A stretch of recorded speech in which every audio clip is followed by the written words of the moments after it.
Hello friends, मैं हूं आपका अपना इंटीरियर डिज़ाइनर राम गोसावी नितिन। और आपने मेरे पिछले व्लॉग में देखा रहेगा, मैंने एक्सप्लेन किया है कि सीलिंग की पैनल लाइट्स जो है, बेसिक पैनल लाइट्स, वो किस तरीके से होती है, वो इंस्टॉल कैसे होती है। अभी तक आपने देखा नहीं है तो आप लास्ट व्लॉग में जाके देख सकते हैं, उसका लिंक भी मैं डिस्क्रिप्शन बॉक्स में दूंगा। आज के इस व्लॉग में हम लोग डिस्कस करेंगे डिज़ाइनर लाइट्स। यही आपने जो हैंगिंग लाइट्स रहती है, या तो फिर झूमर्स रहते हैं, या तो फिर कुछ एक्स्ट्रा डिज़ाइन के लिए हम लोग जो डिज़ाइन लाइट का पार्ट हम लोग जो यूज़ करते हैं, वो सारी डिज़ाइनर लाइट्स आज हम डिस्कस करेंगे।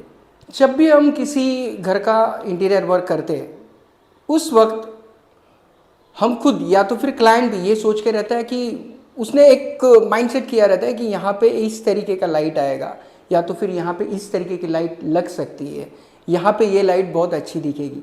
लेकिन लेकिन लेकिन ये डिज़ाइनर लाइट्स के मार्केट में जब भी आप जाओगे, या किसी एक छोटे से आउटलेट में आप जाओगे, तो आप देखोगे वहाँ पे ह्यूज बहुत सारे ऑप्शंस आपको मिलेंगे, और आपका माइंडसेट वहाँ पे कट ऑफ हो जाएगा। आप सोचोगे कुछ, आप सोच के गए हो वहाँ पे कुछ लेना, लेकिन आप लोगे कुछ अलग।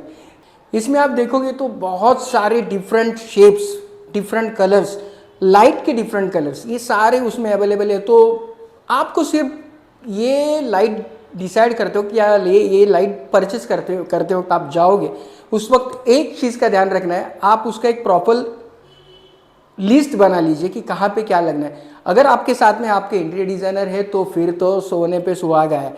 लेकिन अगर आप खुद परचेस करने जा रहे हो, तो उस वक्त आप आपके इलेक्ट्रीशियन से या तो फिर डिज़ाइनर से कुछ डिस्कस कीजिए कि वहाँ पे क्या साइज़ का लाइट लगने वाला है। देखिए, बहुत टाइप वहाँ पे है, बहुत कलर्स वहाँ पे ये सारी चीज़ें, लेकिन साइज जो है जहाँ पे वो इंस्टॉल करना है लाइट, वो जो साइज़ है, वो साइज़ तो आपको उसी साइज़ की लेनी पड़ेगी। तो साइज़ थोड़ा सा आप चेक करके चले जाइए वहाँ पे।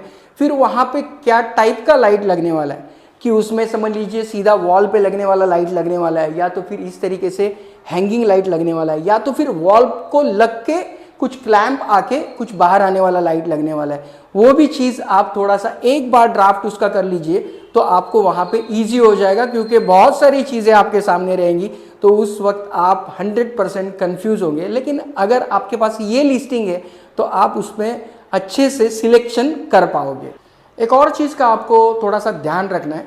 देखिए, जो डिज़ाइनर लाइट्स रहती है ना, उसमें बहुत सारे जॉइंट्स, ग्रूव्स, क्यों कभी कभी कुछ डायमंड्स लगे रहते हैं, या तो ग्लास लगी है तो उसके अंदर बहुत सारे ग्रूव्स रहती है। तो ये एक ध्यान में रख के चलिए कि आपको ज़्यादा डेलिकेट आइटम नहीं लेना है उसमें, कि आपको बाद में उसको मेंटेन करने में प्रॉब्लम हो जाए। क्योंकि बहुत सारी लाइट्स थोड़ी सी हाइट पे लगती है, हम लोग डेली बेसिस पे उसको क्लीन नहीं कर सकते। तो उस वक्त थोड़ा सा आप उसको थोड़ा सा इस तरीके के लिए इस तरीके से लीजिए कि उस पर ज़्यादा अगर धूल मिट्टी भी हो रही है तो आप उसको ईजी क्लीन कर सकते हो। या तो फिर अगर आपके पास कोई बड़ा लाइट ऊपर लगा हुआ है और उसको क्लीन करना है, उसको नीचे उतारना है, वो बहुत मुश्किल हो जाएगा। उसको क्लीन करना भी बहुत मुश्किल हो जाएगा। हाँ, आपके पास अगर सोर्सेस है तो नो प्रॉब्लम, लेकिन ये चीज़ का ध्यान आप रखिए, जो ऐसी लाइट्स लीजिए या तो फिर ऐसे टेक्सचर की लाइट लीजिए कि जो आपको इजी आप क्लीन कर सके। क्योंकि अगर वो क्लीन रहेगी तभी वो उसकी जो लाइट है वो अच्छी तरीके से वो दे पाएगी। ठीक है। उसके बाद अगर आप उसके अंदर जो लाइट का कलर ले रहे हो, शेप वगैरह आप कुछ भी ले लीजिए, साइज तो आपको उसी के हिसाब से लेना है, लेकिन जो लाइट का कलर है वो भी आपको सिलेक्ट करते वक्त थोड़ा सा एक ध्यान रखना है। देखिए, जहाँ पे वो लाइट लगने वाला है, जनरली अगर आपका जो फिटिंग आप ले रहे हो उसके अंदर आप एलईडी बल्ब्स है, तो उसमें अभी 3 कलर का तो ऑप्शन आता है, जैसे white, natural white and yellow. लेकिन अगर सिंगल कलर का ऑप्शन है तो उस वक्त आपको थोड़ा सा ध्यान रखना पड़ेगा कि जहाँ पे वो आप इंस्टॉल कर रहे हैं वहाँ पे कौन सा कलर उठ के आएगा, उभर के आएगा। अगर समझ लीजिए एक फ्लैट वॉल है और वहाँ पे आपने व्हाइट लाइट लगा दिया तो उसका उतना मज़ा नहीं आएगा। उस वक्त आपको कुछ डिफरेंट लाइट वहाँ पे जो उसको कॉन्ट्रास्ट कर सके, इस तरीके का लाइट आपको वहाँ पे चूज़ करना है, जिसके वजह से वो चीज़ और उभर के आ सके। आजकल में मार्केट में जितने भी और लाइट्स अवेलेबल है ना, वो एलईडी बेस्ड लाइट्स है।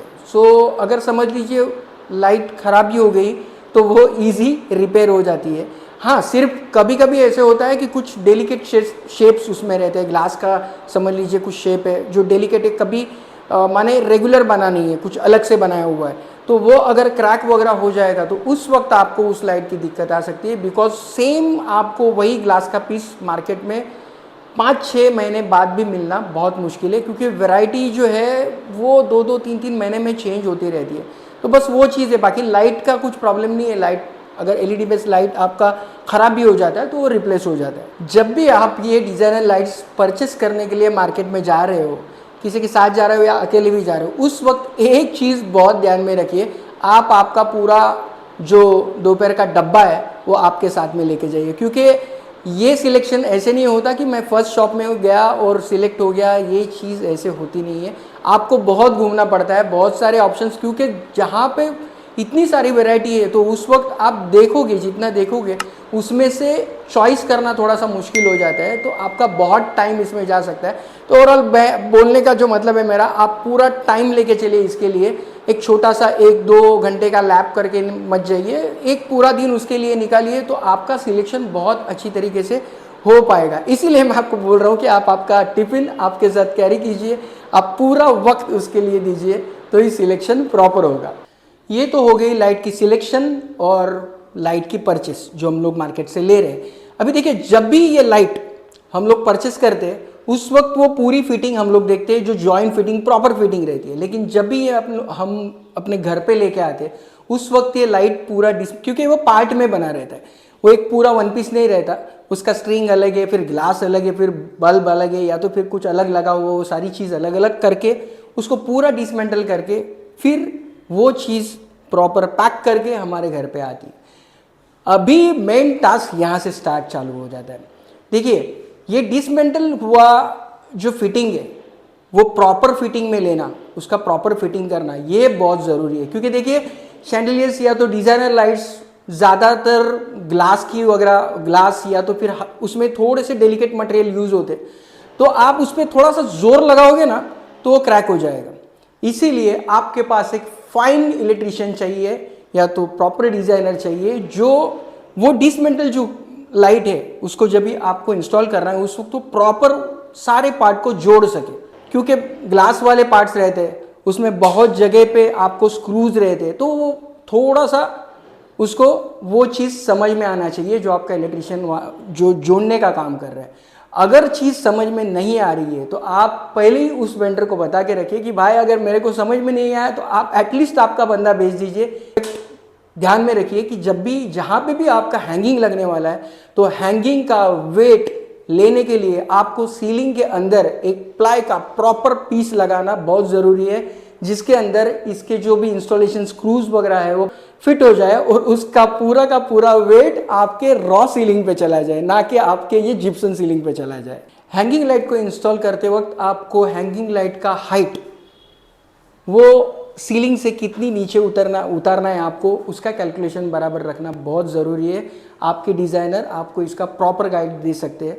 क्योंकि देखिए, अगर वो लाइट बहुत ऊपर चला गया तो भी वो मज़ा नहीं आएगा और बहुत नीचे चला आएगा तो भी मज़ा नहीं आएगा। जो कंपोनेंट आप वहाँ पे या तो जो फर्नीचर वहाँ पे बनाए जहाँ पे वो लाइट आ रहा है तो उसी के अकॉर्डिंग वो एक लेवल में आना चाहिए, एक आई लेवल में आना चाहिए, या तो थोड़ा सा समझ लीजिए ऊपर से लाइन जा रहा है कोई तो वो लाइन में आना चाहिए। ये सारी चीज़ें आपको आपके डिज़ाइनर प्रॉपर बता सकते हैं।